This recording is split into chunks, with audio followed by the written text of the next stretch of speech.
Welcome to Dodgers Dogs. As part of the Dodgers Daily Network, Casey Porter here. So glad that you decided to tune in on a beautiful Thursday morning, afternoon, depending on where you might be receiving this broadcast. I hope you join in. Hope you enjoy today's show. I'm in a pretty good mood. I think if you go back to our Sunday show, of course, I'm being reactive because the Dodgers won, and that's fine because I'm a fan, right? I get to be that way. I don't have to be a player or a coach or a manager or anybody else. I can just kind of go with the ebbs and flows and enjoy the wins and get really pissed when the Dodgers lose. So after a couple, maybe three, 2.5, maybe 3 shows to where we've addressed all of the negative, all of the things that aren't going well, how about last night's performance? And again, okay, we're going to start by saying this is not the best version of what we hope to see from the Dodgers this year. No doubt about it. We hope that the Dodgers end up scoring more than 4 runs. We hope that the Dodgers do more than a couple of solo home runs and 1 inning where they put together good situational baseball. We hope there is a higher ceiling than that. There's no doubt, and there is, okay? But also, let me remind you that winning games, close games especially. Now, if you go back to like 2 or 3 years ago, one of my biggest complaints was that the Dodgers lost almost all of their close games. They lost almost all is the wrong way to put that. They lost a good majority of their close games, and I kind of felt like the reasons why they were losing close games were the same reasons why they weren't making it through the playoffs, and that was they weren't able to win innings or win games on the margins whenever the home runs weren't making huge impacts. So they had both last night. Although, and it's weird, although they only scored 4 runs, they had the 2 elements that you need as an offense to win games at a very high clip. One is, as Joe Davis mentioned on the broadcast last night, you need to have a home run that drives in more than 1 run. So in other words, a home run that's not a solo home run. While the Dodgers didn't get that, another big determining factor on winning and losing for any major league team, including the Dodgers, is if you can hit more than 1 home run. So either a home run that is more than a solo or multiple home runs in 1 game. Both are absolutely huge indicators on whether a team wins or loses. So you had that last night. Then you also had this situational inning where Kyle Tucker takes his second double down the left field line. How about Kyle Tucker lately? Welcome to the Dodgers, Kyle Tucker. Not going to listen to any complaining about Kyle Tucker anymore. Not going to listen to any more comparisons to Michael Conforto anymore. Kyle Tucker started this thing the right way in the sense that his quality of at-bats increased before actually the results started coming in terms of hits. And by the way, now Kyle Tucker has turned himself into, I think, what we all wanted out of Kyle Tucker. He's now hitting doubles. He's getting on base. He's driving in run. He's doing what we should expect from Kyle Tucker. Really good night last night, 2 doubles. Kyle Tucker opposite field, double. Teo Hernandez, duck farts one. He throws a parachute down the right field line. Okay. Alex Call hits a fly ball, sac fly to right field. Great situational hitting, and there's many different layers of this. You know, this is why I go back to our conversation with Shohei Otani the other day, what had me so blown up wasn't necessarily the results. It was the process. The way Ohtani looked. He just looked bad at the plate. Well, then he gets the opposite field home run. He gets the second hit, and he looks a lot better. So I'm going to apply the process aspect that I always talk about. A lot of chirping coming from that San Francisco bench. Never seen anything like it. Anthony, that is Tony Vitello to a T. He tries to be a bully, okay? When teams bully back, or just really, here's how you handle Tony Vitello. You just ignore his dumb ass, and you just don't even pay attention to that stupid crap that him and his teams like to throw out there.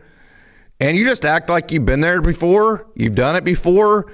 You beat his ass and just treat him like he's a nobody, like the nobody he is in professional baseball. Tony Vitello is a nobody in professional baseball. In college baseball, I hope every University of Tennessee fan sees this. I hope Tony Vitello sees this. I hope Frank Anderson, who is the head baseball coach at Oklahoma State, who I know personally, I hope he sees this. I don't care, okay? They're punks. They act like punks. They let their dugout act like punks, okay? And by the way, they bought their teams at Tennessee, okay? They went and bought the best players they possibly could. And so because of that, to be honest with you, I got zero respect for Tony Vitello. I got respect for what Frank Anderson did at Oklahoma State. I got respect for the man. I got no respect for what they did at Tennessee. I got no respect for the way that they handled their dugout. I got no respect for the way that they try to bully situations. I got no respect for the baseball acumen of the way that they do things in a discussion. So what the way that you handle that is you go about your business like a pro. You just ignore it. You treat him like the nobody of pro baseball that he is, and you beat their ass, okay? Which is what the Dodgers did. So you got me off of, thanks for commenting on that. This is the Frank Anderson ejected in the Tampa series. So, yeah, you got me started on that. I will always bite for that because I just can't take the way that they do things. So let's get back to our conversation about the process. It was great that the Dodgers strung hits together. They sequenced a rally, and they were able to score runs in ways that didn't include home runs. You have to be able to do both. Of course, would you rather have the home runs? No doubt. Nobody has ever said we don't want home runs. We always want home runs. Home runs are guaranteed runs. What we have said is, though, that if you can't score in other ways when the home runs aren't coming, you're very vulnerable. So the process of last night is Kyle Tucker's hit to left field, Teo Hernandez's hit to right field, the sacrifice fly from Alex Call. They were all hits or balls put in play that were to the opposite field. Shohei Otani's home run the other night, opposite field. Now, do I want to sit here and just preach that, hey, man, every hitter, every pitch needs to be letting the ball get deeper and hit the ball the other? Hell no. If you're a pro and you're looking to hit every ball to the opposite field, you're going to get beat over and over and over by 98-mile-an-hour fastballs, of which, by the way, Robbie Ray's fastball was down in velo last night. Robbie Ray's fastball was not in the zone early in the count. He didn't throw enough strikes with his changeups or any of his breaking balls. And you know what the Dodgers did? Not only did they hit 2 home runs, which is a huge indicator of winning and losing, not only did they sequence a great inning by hitting the ball opposite field and generating a rally that way, okay, but they were able to ambush Robbie Ray's fastball and lay off of the breaking stuff, especially early in counts. And what the Dodgers did is that they controlled counts offensively last night because they laid off some of the temptations that Robbie Ray gives you early in counts. And so instead of Robbie Ray tempting you into maybe swinging at something that you shouldn't, and now the count is no balls and 1 strike, The Dodgers were disciplined enough not to do that, and because of that, the count all night long was 1 ball and no strikes. And when any team, any professional hitter or any hitter at any level, that whenever they get ahead in the count, instead of the pitcher getting ahead in the count, it is a huge advantage for the offensive player. So the Dodgers did a great job of laying off temptations early in the count, getting ahead in the count, okay, and then dictating what they thought was coming, and then attacking it when it did. Was it an offensive explosion? No. But was it a very efficient, very professional, very pro outing in the way that the Dodgers went ahead and scored 4 runs? Absolutely. So today, not going to listen to any criticism of Kyle Tucker. I said it 2 days ago, and I think I have the right to say this because I've been on both sides with Teo. I went on and on and on about a week ago about how Teo's got to get his crap together. He gets bored. There's times where you got to challenge him. Dave needs to push buttons from time to time. I get it. It's 1 out of 162. But there are times to where as a manager, you got to challenge people and push buttons. Teo, proud of you, bro. Fantastic job. I said it even on whenever he didn't get a couple of hits in the one game. He made the diving catch. Teo has looked much more locked in. He's looked fantastic to me, just from a process, just the way it looks to me. And because of that, now Teo Hernandez is seeing the results, and he's actually putting the baseball gods on his side and hitting and getting results of parachutes down the right field line for RBIs and that kind of thing. Okay? So the defense was really good for the Dodgers last night. So how about just elite pitching, not good pitching, elite pitching from Shohei Otani, elite pitching from Tanner Scott, elite pitching from Kyle Hurt. And before we get into Shohei Otani, I'm going to make the statement again that Kyle Hurt's a badass, okay? Kyle Hurt's awesome. I've got probably, I'd say about 20, 25 more minutes. If you want to hop in, I put the link in there. Audio only. I would love to talk to you today about a beautiful Dodgers victory last night over the Giants. Kyle Hurt's a badass. This guy needs more high leverage moments. I've said all year long how healthy he is, how good he feels, and how ready he is to make an impact. So he's ready. He's ready not to just help this team. He's ready to be in the highest leverage of moments. And if there's ever a criticism of Dave Roberts that I probably would take the most legitimate, and I think this is a good and a bad thing, is that he's very slow moving in putting guys that he hasn't seen do it before over and over. He's very slow moving in putting those types of guys into his trust tree to begin with. And he's certainly very slow moving at putting those guys at the top of the trust tree, which is what high leverage moments would be. I'm going to suggest Kyle Hurt's ready. Bypass that entire that entire process. Just kind of grit your teeth if you have to and say, hey, this is a little bit out of character for me to fast forward a guy like this, and say, screw it, and put Kyle Hurt at the front of the line or at the top of your trust tree. I think he's that good. I think he's that healthy. I think he has that much dog in him, and I have that much trust and that much faith in him. And then also on the Kyle Tucker train, what Tanner Scott has done this year. An ERA of 1.25, another dominant inning last night. Tanner Scott, yeah, he's probably made some adjustments. You know, when I hear that, I kind of believe it, I kind of don't. I mean, players, and the reason why, it's not that I don't believe it. I just don't believe that it's the cause for, you know, like the singular cause for, hey, this guy went from struggling to this guy went to dominating again, all because of this one small adjustment, whatever that may be. I just never buy into that. What I do buy into is the whole of what's happened to Tanner Scott. He's healthy. He probably did make some grip adjustments or mechanical adjustments or whatever. And all of that is combined with the fact that it's his second year. okay, with the Dodgers. He knows what to expect. He's done it before. It's a lot easier to do something the second time around than it is the first time around, and it is not easy to put on that Dodgers uniform. No doubt about that. So super proud of Kyle Tucker, super proud of Teo. We got to get Will Smith going. We just simply got to get Will Smith going.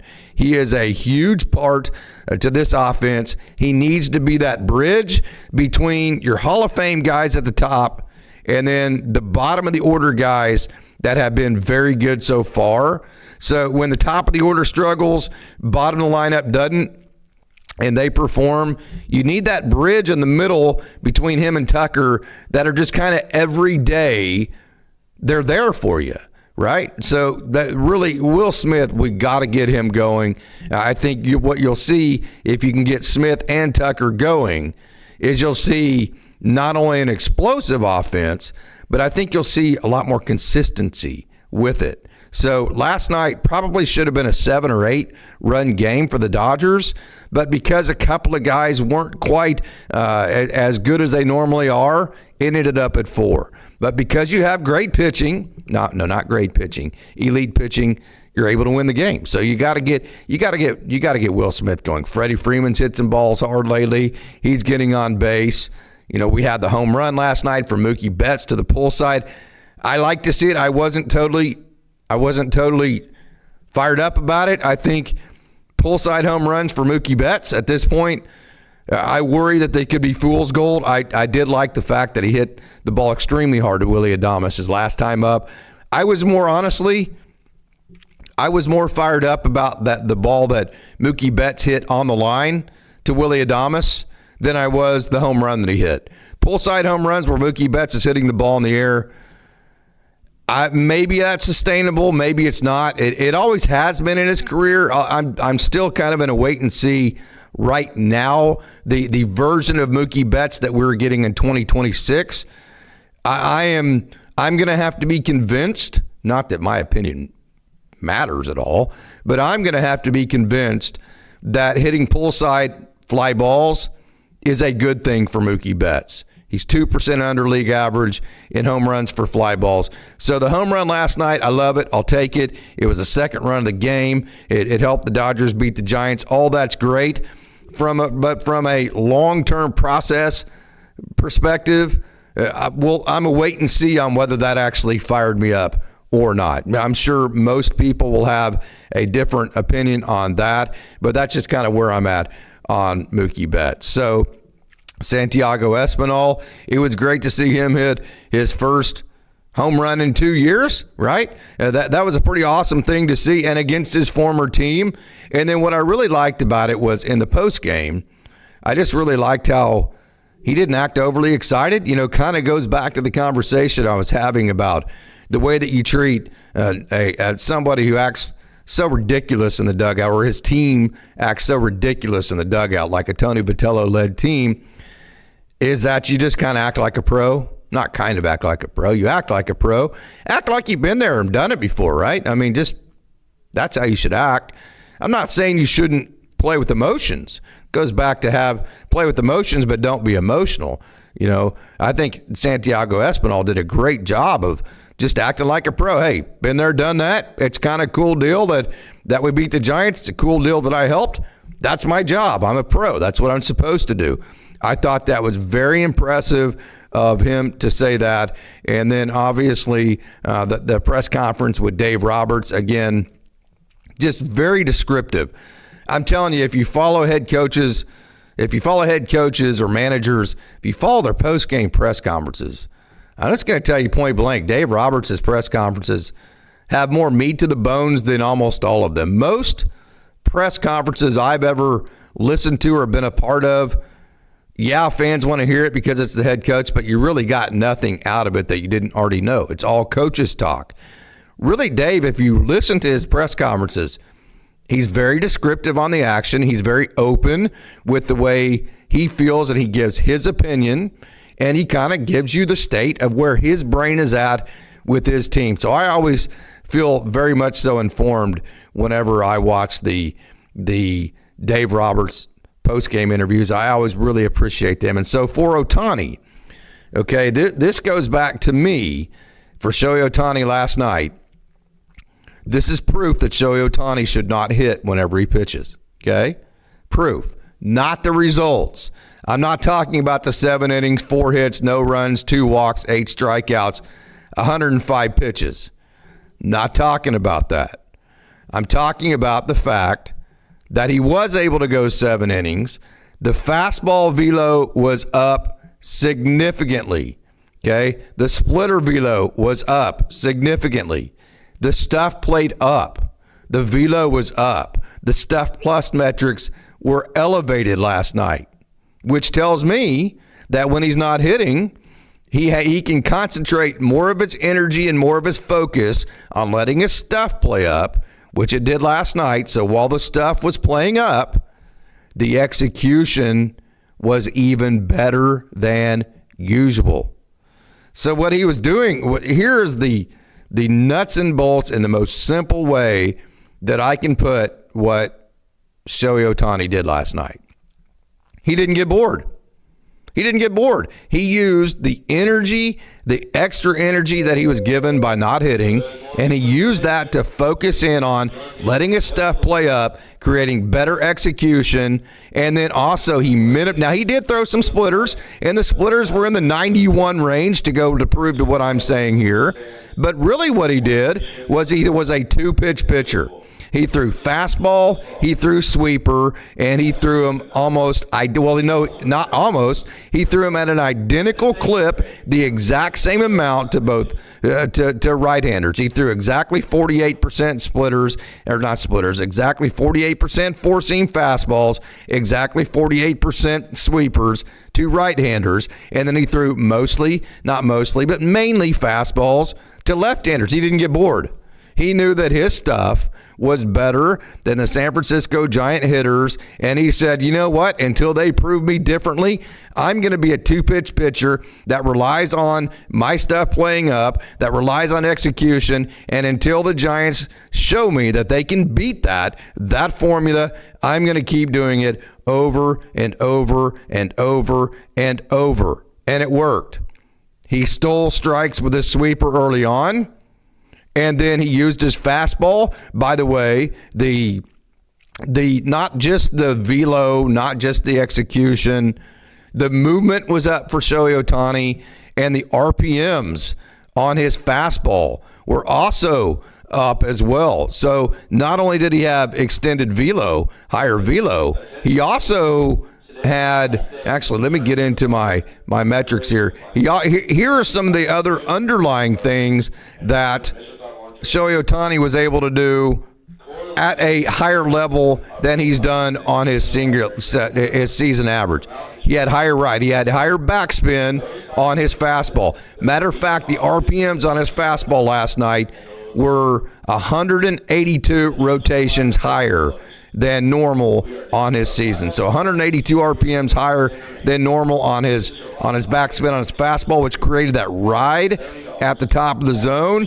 The velocity increased by 3 miles an hour. That's like you say, well, the average temperature of the earth is raised by 1 degree, and you're like, well, hell, that's no big deal, right? I mean, 1 degree, no. Well, actually it is. I mean, that melts the polar ice caps, right? I'm not going to get into a science lesson here, but you say, well, 3 miles an hour, hell yeah, that's a big difference. So the fastball was up 3 miles an hour extra than it was on the season average. Spin rate was up 182 RPMs. The action late on his movement on the sweeper and the late tumble on his split, it was later, it was sharper, it was more pronounced. And because of that, Shohei Otani dominated the San Francisco Giants over and over and over. And he did it with a simplicity of, I'm going to execute better. I'm going to make my stuff play up. And it absolutely was awesome. So how about his last 14 innings? Shohei Otani has given up 2 earned runs. He has 16 strikeouts, and he has an opponent batting average against of just 163. Shohei Otani, no doubt about it, is the Dodgers ace. He was the stopper. So, part of being an ace is, hey, guys, we're struggling. We've lost some games here. Give me the damn ball. Okay, give me the damn ball and let me stop all this nonsense and let's go out and let's win a game. That's part of being an ace, is also being a stopper. So while the Dodgers were only 2 for 10 last night with runners in scoring position, that's obviously not a great metric. We've talked about it many different times that hitting with runners in scoring position is just an overall indication that you're just not hitting overall. The more hits you gather in a discussion overall, the more hits you'll get with runners in scoring position. So I don't like to say, well, the Dodgers aren't hitting with running in scoring position. I would just rather say, hey, the Dodgers just aren't hitting. Okay.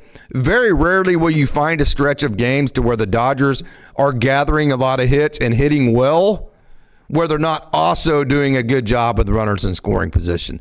So the 2 for 10, the two things that I take out of the 2 for 10 with runners in scoring position. One is the 2 hits. That just means the Dodgers still aren't hitting the way that they should be.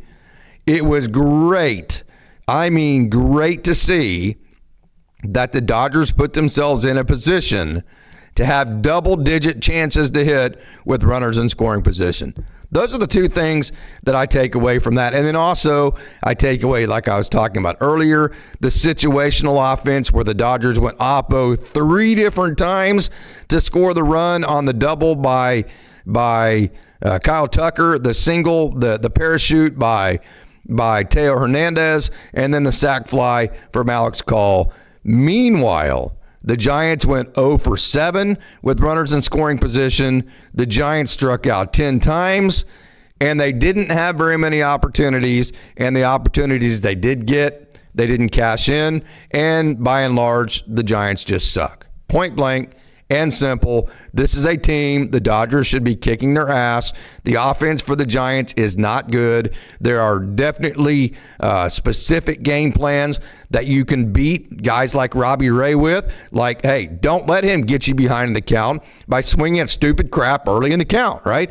Let's get into hitters counts. Let's control counts. Then once you get into hitters counts, let's find pitches that we can do damage to, and let's do it. And the Dodgers did a really good job being disciplined with that game plan. So hop into the chat here. I have left the link. I've got a couple of more minutes here to talk some Dodgers baseball before I got to get out of here on my lunch period.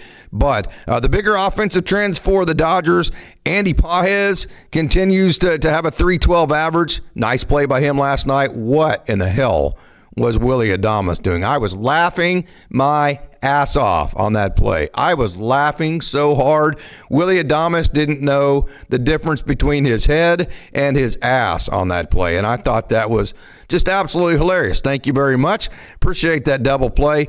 895 OPS for Andy Pages. So while Andy Pages has made some tremendous outfield assists, he's made some tremendous catches in center field. I mean, that was all on the Giants there. Max Muncy still continues to be the team's biggest power threat, 916 OPS, 11 home runs. Tucker continued to generate extra base contact, and then also he's been getting on base a lot. And it was good to see Mookie Betts break out with the home run and the hard hit ball to left field. So again, not a huge offensive explosion, just capitalized on really the fastball quality for Robbie Ray. So while the fastball played up by 3 miles an hour for Shohei Otani, while the spin rate was up 128 RPMs for Shohei Otani on his fastball, the fastball for Robbie Ray was actually playing down. So when you ask what happened to Robbie Ray, he looked hittable. His fastball metrics were down, okay, which meant when he got behind in the count, he couldn't bully the Dodgers hitters, okay? He didn't have anything to offer the Dodgers. So when the Dodgers laid off of his breaking ball stuff, especially early in counts, and then the Dodgers got ahead in the count instead of Robbie Ray getting ahead, Robbie Ray did not have a good enough fastball. His fastball was playing down. His fastball was not good enough to when the Dodgers knew it was coming for him to beat the Dodgers with it. That just also those kind of goes to show where the Dodgers still are struggling, because they had a great game plan against Ray. They executed the game plan. It worked really well, to be honest with you, and they still only scored 4 runs. So that kind of goes to show you just how bad the Dodgers actually are struggling, but how nice it was to win a game even in the face of that. The sweeper was just absolutely fantastic. So Ohtani stole a lot of strikes early in the count with a sweeper. He got strike 1, and then what he did after he got strike 1, stealing strikes with the sweeper, he threw that elevated fastball that had extra RPMs on it last night up in the zone. He rode the top of the zone with that fastball very well, and the Giants just had no answer for it. Like we said, an increase in velo for Shohei Otani. It was just an absolutely dominating performance for him, execution-wise, results-wise, stuff plus-wise. All of it was elite for Shohei Otani last night. So, first home run of the season last night, Santiago Espinal, 383 feet, 100.8 miles per hour off the bat. So, we talked about why Espinal, instead of leaving Alex Freeland, we won't get into that topic again today. But Espinal, again, valuable major league depth, and he showed it last night. Good job, Santiago Espinal, proving, at least for one night, proving the Dodgers right with the decision that they made there. Mookie Betts, 414 feet, 104.1 off the bat, went 1 for 4 last night. Average at 171, OPS at 659. So are these signs that Mookie Betts just had a good night because he had very good hard hit quality, or is this the start of a breakout for Mookie? Did I say so? I think I said that wrong. Was this just a good night for Mookie Betts, or is this the beginning of him actually figuring it out and starting to come around? Kyle Tucker, 2 for 4, 2 doubles, a run scored, 260. OPS of 775 for Kyle Tucker. He now has 12 doubles. Quality contact for Kyle Tucker. The quality of contact for Kyle Tucker has increased consistently throughout the year. So it's just gotten better and better and better as the season has gone on. And that has started to pair with the fact that he, for quite a while now, has done a good job of just getting on base. So there is no denying that Kyle Tucker is turning into the Kyle Tucker that we thought we were getting. Teo Hernandez, 2 for 4, 18 RBIs on the year, 248 average. Lots of up and down. Teo Hernandez has been that up and down guy in the past. He had, I believe it was a June or July last year where he hit, I think, 1 home run. It just kind of is what it is. Teo Hernandez has looked much, much better in the last 4 or 5 games. First stolen base of the year for Freddie Freeman. How about that? 1 for 3. He also drew a walk. Very consistent. We need more out of Freddie Freeman. We need more out of Will Smith. We need more out of those guys to pair with what Kyle Tucker's starting to do. We definitely need more out of Shohei Otani. He will not hit tonight. I could not agree more. I'd say, and I said this before last night where Ohtani was awesome. I said this 3 or 4 weeks ago. I am 1,000% on board with Ohtani not hitting on the nights he pitches. We saw it last night with the increased stuff. We'll see with yesterday off, today off. I really think Friday night Shohei Otani is going to roll into town recharged. I think he's going to give himself time enough for his body to recover. And I think we're going to see, of course, you don't want to base it on one game, but I think we're going to see as this goes on and we see 6 or 7 different times this happens, I think we're going to see it's a plus for the Dodgers and going forward. And by the way, you get your cake and eat it too. You don't have to put Shohei Otani's body through what having to pitch and hit does to a body of a human being, and you won the game, okay? So you could really have your cake and eat it too by doing that on back-to-back nights. And this is a sneaky part. I think this is the sneaky part of not hitting Ohtani on the nights he pitches. I think the Dodgers secretly want to give Mookie Betts opportunities in the leadoff spot. And I think he looked better in the leadoff spot last night. So in a lot of ways, you're killing more than one bird with a stone here. You are letting Shohei Otani only focus on pitching, which we saw last night. The execution increased, the stuff plus increased, the RPMs on the backspin increased, the velo increased. So you got that out of Shohei Otani. You still won the game. You're going to give him the ability to have enough time to recover. And then also you got Mookie Betts in the leadoff spot, which I don't think anybody could deny that he looked more comfortable in the leadoff spot last night. So you're really kind of putting a lot of things into the same pot here. And when you're making that stew, if the Dodgers win tonight, and then, hey, how about if the Dodgers win tonight and Mookie Betts looks good again in the leadoff spot?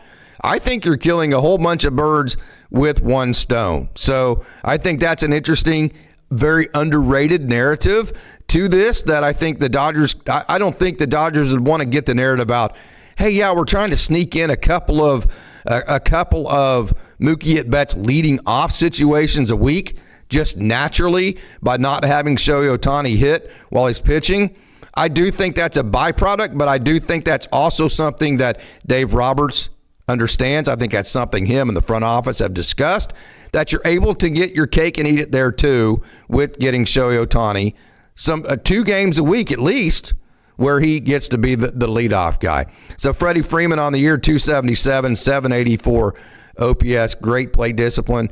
And it was great to see Miguel Rojas go 2 for 4. Man, if you can get Santiago Espinal to hit a home run, Miguel Rojas to go 2 for 4, you can just get any production down the lineup. You get Will Smith back going, and you get a little bit more out of Freddie Freeman and Shohei Otani. You get a couple of leadoff outings for Mookie Betts that recharges him. Again, it's not necessarily just being the leadoff. Just having new scenery sometimes can light a fire in a guy. Then I think this offense could start trending up, and we could start seeing the offense that we thought. So no huge inning last night, no doubt. But how about only two strikeouts? So it was a very efficient, very on the margins type offensive performance last night, and I could not be happier about it because this tells me, okay, this is a pretty good floor to see here. Now let's actually start hitting the ball way better, and you have the offense that we wanted. Okay, so the defense last night, Andy Pages obviously made the play on the double play last night. The defense was good. You turned that double play there.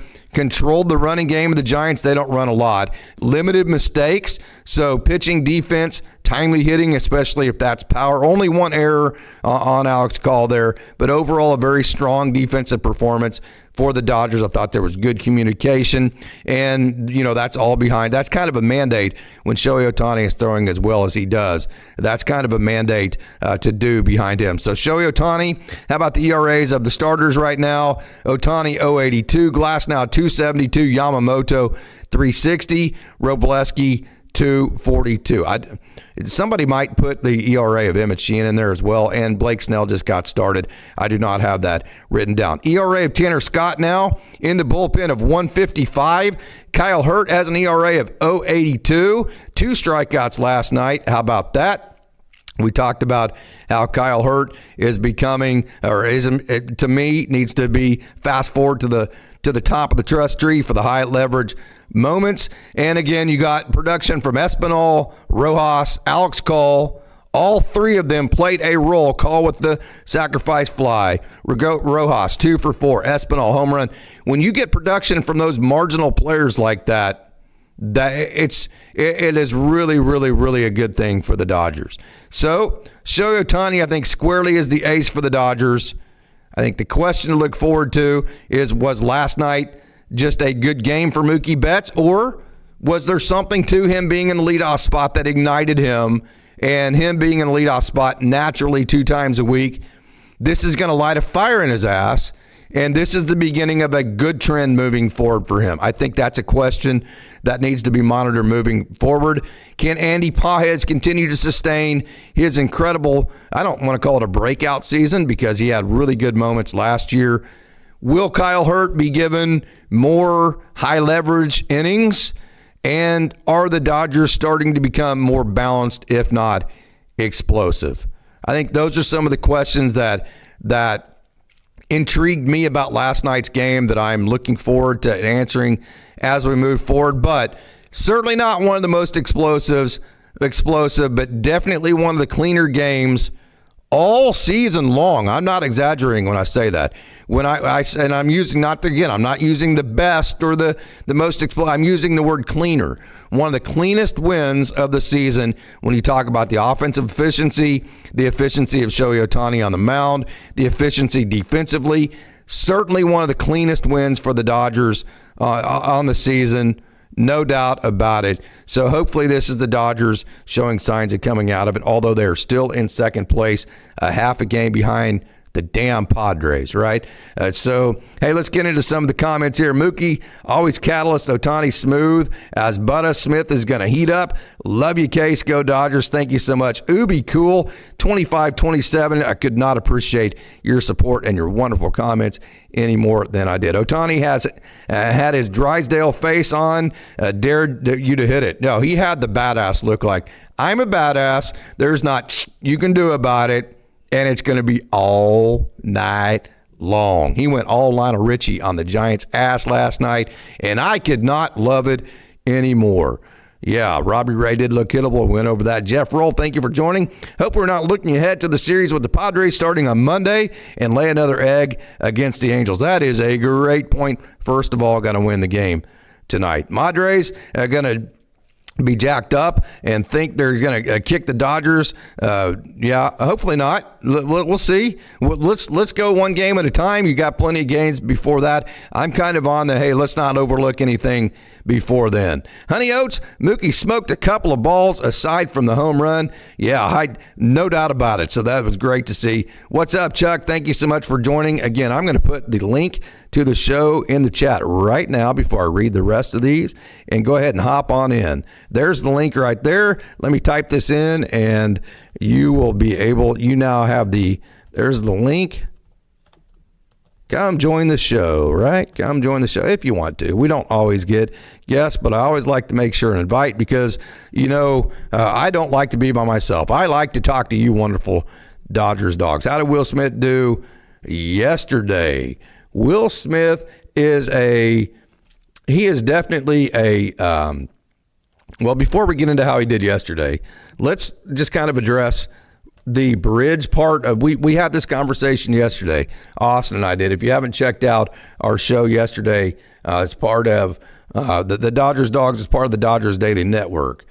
Definitely do. We had that conversation. It was an interesting one on both Will Smith and Kyle Tucker. And Will Smith needs to be that consistent guy. So you have the top, you have the bottom. One of those two really explodes. Will Smith and Kyle Tucker kind of need to be the bridge between those two in the terms of just being very inconsistent. Yeah, Will Smith 0 for 4 yesterday.